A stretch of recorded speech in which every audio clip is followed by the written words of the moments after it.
In this video, I will be taking you on a full tour of my redstone-powered survival world and will be showing you the progress that occurred in the first 250 days. Progress that took my small YouTube channel from around 90 subs to quickly closing in on 300 subs in only 3 months.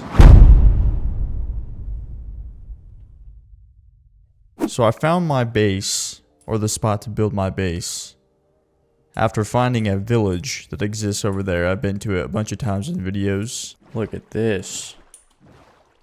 We found ourselves a little village to raid. I made my way over to the hillside over here, and I found a nice little crevice that I thought would make a perfect little base. See what I'm kind of working with here. Oh, I do kind of like what I'm seeing here, like a little ravine.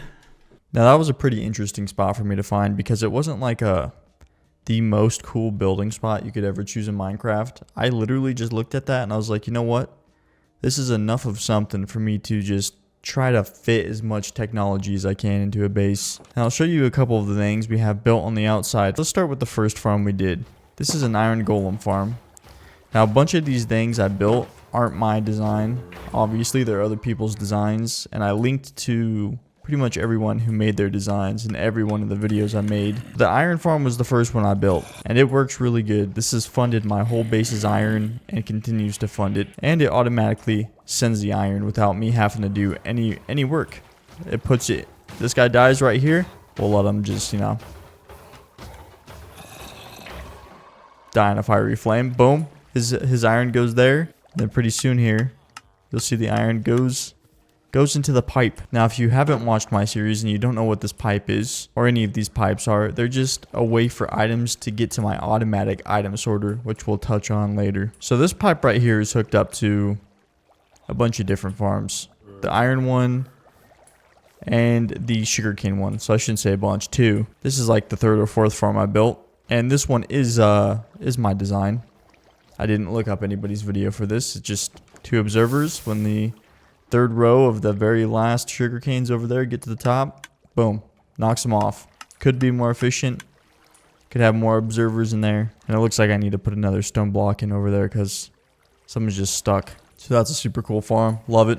And then probably my most profitable XP farm so far is this pumpkin farm. I took this design from somebody else, but as soon as a pumpkin or a melon grows right there, boom, knocks it off in the water, and as you guessed it, goes into a pipe. Pipe gets sent off to automatically store that item inside my vault. So I think that covers the 3 farms I have up here. Over here I have some just regular schmegula cow and sheep farm. Nothing special here. Even has a creeper hole blown into it. Oh, and I just want to point out, because I forgot to do it in the beginning, this is day 250. Landed exactly on it. Right, so coming from our farm area right here, have a nice little staircase. Nice little brick staircase drops down. We have a little wooden walkway to yet again another pipe. This pipe is for wheat farm. So I built this farm. This was my own design. I just found a bunch of places to put droppers with water in it to naturally have like a natural looking wheat farm. And this is what I came up with. It's pretty nice. I have a secret hidden button that drops some water. And all of these things get collected down here, sucked up in the pipe, and automatically sorted. It looks super good, fits into the area well. I think it adds a nice design with the water pipes, my lanterns, and the farm all working together. And right above that farm is my hub. My hub is where all the items from all the farms are going to come into, because there's going to be a lot more farms in the future. And it goes into the base to be automatically sorted. And the cool thing about this hub is it's going to be able to be expanded. I'm going to have a water pipe going off the top of it, and then another one of these iron squares somewhere around here with more pipes coming in from different locations. Just need to build more farms. Oh, and here's the secret button to drop my water. None of my crops are grown yet, so I don't want to do it because it takes a while to plant all these things, but there's the button. As we drop down the rest of these stairs, we have a little glimpse into some items being thrown around. I don't know if we'll be able to see anything. I like being able to visually see my items fly around through the pipes. Makes me just feel like production is happening, you know? Production that I don't even have to do anything about. It just automatically handles itself, which was the point of the series. When I first decided to do this, I'm like, you know what I want? I want a fully automated, like AI powered Minecraft base. But it's not AI powered, it's just automated production, but still, that's the whole idea of this. It's just going to get more crazier and do more things itself. Then right here in this main brick area, we got a couple of things. We have the first ever little working shack I built to sleep in. It's got my nether portal, my first auto smelter. It just smelts a bunch of things without me having to change it out. A bunch of my starter chests. So this was a pretty crucial first room. This is not going to be here for forever. This is going to be wiped out at some point, but very solid place to start a base. Then right outside of that room, we got the fish tank. The fish tank video did pretty good. Our main star chicken nugget over here, which is the pink axolotl. He killed everybody without me knowing. It's a real murder mystery. I really enjoyed this fish tank build. It's nice. It's nice to look at. Just give, you know, it just adds such a good touch to a base. Uh-oh. It's about to be the end of day 250. Around the back here, we have the combination lock. It's got to be exactly what it needs to be to open up the vault where all the items go to get automatically sorted. So boom, put that in. And over here, the secret vault. This vault is probably the biggest piece of redstone technology we currently have. This and the auto smelter is hooked up to. It's got floors where you can see the items going from section to section in here. It's completely unfinished, so we got, you know, a lot of holes. You can just walk in and check everything out. And this is where the wall of supporters is, which 6 people are on. I gained 6 people who wanted to be on a sign in my Minecraft world. And since this is a tour video, we gotta shout them out. So thank you to Jaden Pfeiffer, Clan Dude. Oh, Clan Dude. His sign is in the Goon Cave, and the Goon Cave is pretty interesting. I think I have to include it in this tour, so we'll check the Goon Cave, like the sign says. We got B-Boy Jr., Zansky, Chicken Jockey, and Pugtato. Big thanks to these 6 people. And if you want to be here, just let me know what you want on your sign in the comments. Now this room is my favorite room. This is the room that's going to make my life so much easier. So all these are going to be chests the items automatically sort to, and already this one's working in overtime from the iron golem farm in 250 days. I definitely didn't build it on the first day, but it's collected quite a bit of iron, and all these walls in here are built out of iron, so pretty crucial. Right now I only have like 4 sections actually storing stuff, but this is going to be huge. This is going to extend all the way down here and then go down into the ground and basically repeat itself all the way to the bottom until I've stored as many items as I want to store. Alright, let's get out of here. We'll even close the door. I only just changed one of the levers because I'll for sure forget how to put in my code and have to go look up the video of me making it again. So over here, this is an elevation device basically that gets me to my top level of my base. This is my own design. I just timed some sticky pistons to launch me to the top of this. This video didn't do too great. A lot of people didn't like it, but I like it. I mean, I'm not the best at designing things, but you just come in here, step in, and it just jumps you to the top. And then you can go right back to the bottom right here.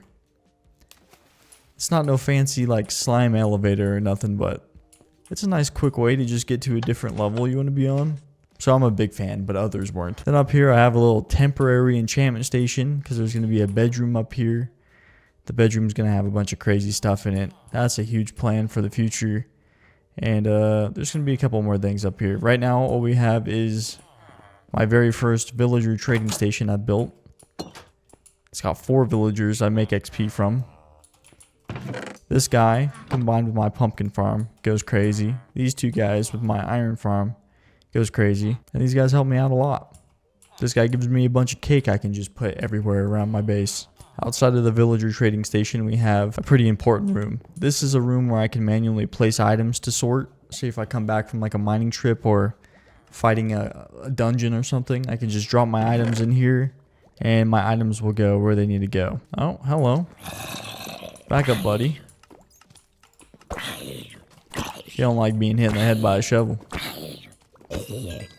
Over here we have the auto smelter, which is a super cool design I never used in any previous builds that I built way back in the day, but this is amazing for a redstone base. This basically just speeds up the amount of time you can sort item, or not sort, smelt items by like, I forget what it was, like 8 times or 9 times. This video did really good. Right over here we have the fuel. This is where you put the things that need to be smelted. You hit a lever and the magic happens. I got lava, infinite lava. And real quick, I'll just show you how it works. We'll just throw in a bunch of cobblestone to get turned into stone. My game is really lagging. I apologize for that. I'm going to get sodium or whatever to improve the performance. But huge automated redstone bases are hard to run, to say the least. So I'm going to break into the wall on this one. Oh, I broke the wrong block. I'm going to have to fix that. It's these 2 dirt blocks. Let me go ahead and turn this on. And over here you'll see the auto smelter go to work. It basically distributes fuel into a back set of furnaces and your items into a front set. And this is what speeds up your smelting. Some pumpkins. There's the stone. Super laggy, but super satisfying. This is honestly more laggy than usual. This was all running pretty relatively smooth up to a certain point. I don't know which one of these redstone circuits I put in that's so taxing. Honestly, it might have even been fish tank. Now we have one last place to go to, and that was check the goon cave. We'll be able to see the underside of my little redstone jump pad too. I gotta hide all this. But down here is something very special. So one of those people. Uh-oh. Could we not maybe? One of those people on the sign, before I set like very specific rules, asked me to do something and put his sign in a hidden cave. So I made him a hidden cave. I should have brought a weapon down here. But let's find it real quick. I believe it's right here. Ah yes, the goon cave. So I think we come up here. Oh yeah. He wanted a sign that said, the Mango Lord, in a hidden cave. And I answered, man. I answered. This is the last person who's going to have a sign so far away. All the other signs just go on the wall, but, you know, he got in early. And he's the Mango Lord. But I was happy to please with that one. Really got him. Well, I think that's going to conclude my tour, ladies and gentlemen. There's only so much you can get done in 250 days, and I feel like I did a lot. I love everything about this base, and it's probably going to grow into such a crazy place to walk around at the end of the day. So this is going to be fun to document. And big thanks if you've subscribed along the way on this. That being said, I'll catch you in the next one. Deuces.